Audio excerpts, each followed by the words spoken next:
We're going to look at an install of a sidekick with an extension and ISO bus on a 9900i John Deere. So you can see this one has the oiler and the yellow tank. So we're going to step up here and show you where we mount that. There's a nice amount of room right up in front of the shelf. Some bolts with big washers we were able to find and use the holes that are already in the shelf. And then you run the hose. There's a shroud that goes under that water tank. Plastic shroud, there's wing nuts on both sides. You just take that off and then punch your hole right through. You can see the red header wire runs under the edge there, goes in under the body, comes back out, and the header wire gets put into this plug right here. It's good if you have the 3-prong John Deere plug. You can get that from Agri-King. Disassemble that. The red wire goes on the top port right here, and then when you plug it in, it's going into that top hole on that side. It's a D-shaped plug, so that will slide right in there and it locks in place, and that's where your header wire goes. Let's look at where you mount the ISO bus. This arm, there's a tab right here. You pull that up and that whole arm swings open. If you're working in the dark, there's a light switch right here which turns on the light back here. You can see our ISO bus is mounted right here, and then you have our wiring coming up from there. Here's your power wire, and I'll show you where that goes. The 16-prong plugs into the 16-pin plug that goes to the applicator, and then our ISO bus wire plugs in to the ISO bus plug on the chopper, and I'll show you where to find that in a second. You take the cover off of the chopper side and put it on the unused plug and just let that hang there. And the ISO bus, we have this one is mounted with a screw. There is Velcro that comes with the unit, and if you put that on the legs and clean that panel off in there really well, you can just put it on with that Velcro that comes with the unit. This plastic shroud comes off with 2 pins that are right up here, and it sets out of place pretty easily. And then we run the hose right through there. You can see on this one we chisel a little hole. That's not necessary. It will fit without that. And then I'll show you that bracket.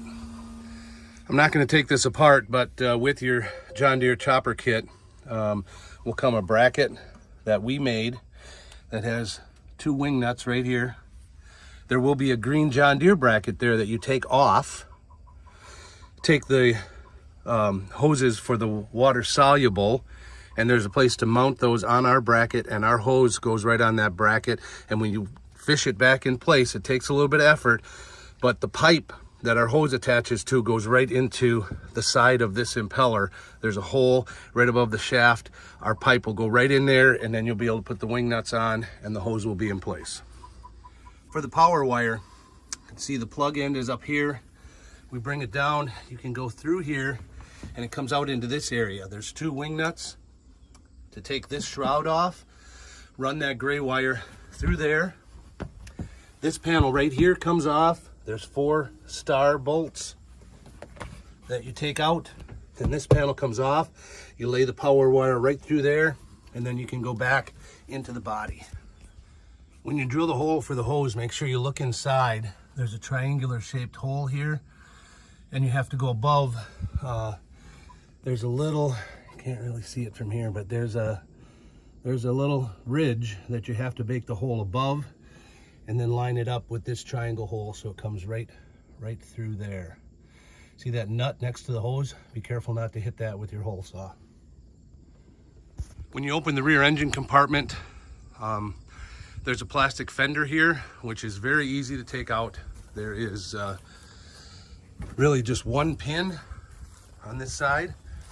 1 pin, and it all will lift up and out very simply. There's just a couple of places where you got to get it lined up when you put it back in, but it comes out real easy.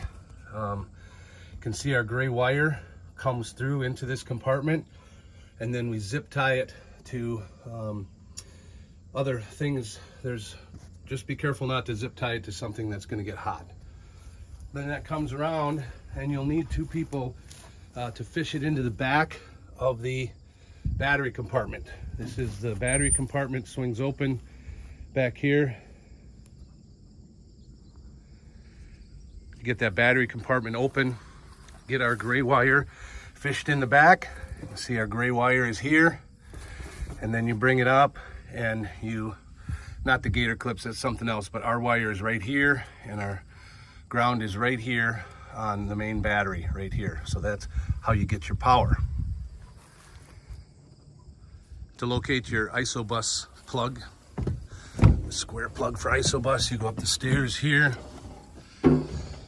and this beam right here, there's a hole right here, and these two little holes, that plug will be tucked right here, and you just need to pull it out.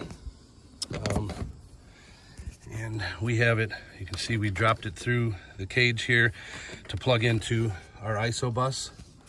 But this plug right here will have a cap on it, and it'll be tucked right under this beam. And you'll be able to pull it out, take the cap off, plug into our isobus, and then put the cap on the unused plug from our isobus.